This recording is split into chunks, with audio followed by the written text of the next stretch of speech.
Good evening from New York. The day after a new poll confirmed not only that most Americans want a public option, but that most Americans want a public option even if not a single Republican would vote for it. Senate Majority Leader Harry Reid is asked about the public option, and in our fifth story tonight, he gets cute about it. While Americans are going bankrupt, dying.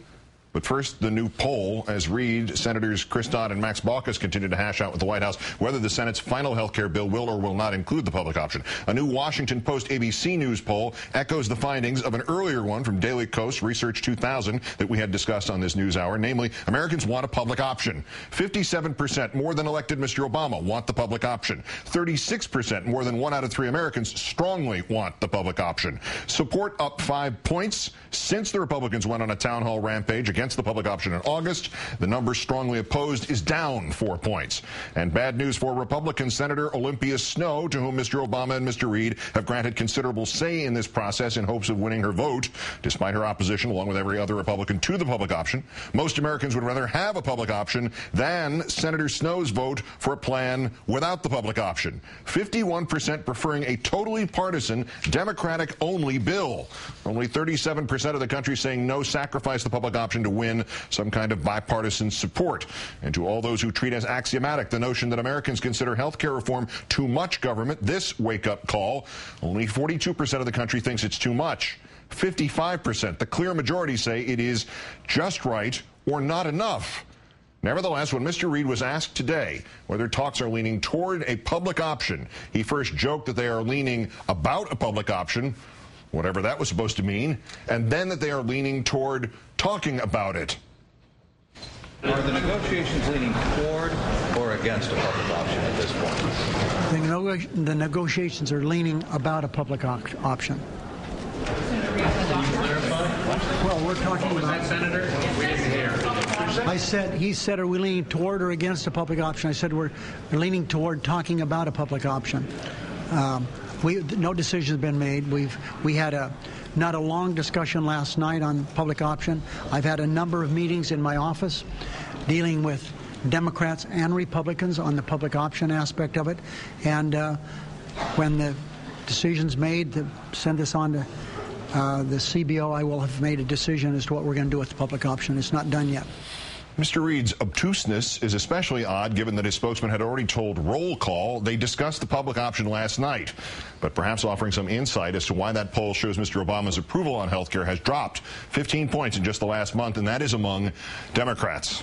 Let's turn now to Democratic Congressman Anthony Weiner of New York, who's been good enough to join us here. Good to see you, sir. My pleasure. Senator Reid can ask the Senate to vote for a bill with a public option or without. Neither right now has 60 votes supporting it. Why is he acting like the public option alone has to clear the 60-vote hurdle? Well, it doesn't. All you need is 60 votes to allow the thing to be voted on the floor. Look, Senator Reid has to make a basic decision. Do we want majority rule or not? You know, an overwhelming majority of the country, a clear majority of the House and Senate want a public option. The question is, are we going to allow the minority to drive this train? And we shouldn't. You know, I did something interesting recently. I have a website, countdowntohealthcare.com, and we put on a pin map where the calls were coming from to get the public option. It's coast to coast. It's red districts. It's blue districts. This notion that somehow this is an ideological thing on the coast, that people want a choice and want lower costs in health care, is mythology. You know, I like Senator Reid. He has a difficult job. I grant that. But if we can't get 60 votes just to get it to a vote and then allow a majority to decide, I'm not sure we even deserve to be running the House and Senate. The president's role in this is obviously just as difficult, if not difficult, than anybody else's. But why is he down in this poll, do you think, 15% among Democrats in terms of his position on health care? Because he was elected, and a lot of us were elected, in part on a promise to do something important here on health care. And his seeming desire to kind of let this process be governed by Senator Snowe, who seems like a very nice senator, but I don't think we want to outsource it to her. You know, I think that the moment the president puts his finger on the scale for the public option, people start remembering why they voted for him, and we'll rally to that cause, and I think senators will, members of the House and Senate will, and the public will even more so. Remember, we're at 57%, even without the president, with a full-throated way embracing it and going around the country rallying support for it. The White House point seems to be about this and about his position, that this is the year we start health care reform seriously in this country, that anything that says health care and insurance are rights, not privileges, is a historic victory and a changing of society, that there's too much look at the trees and not enough forest imagery.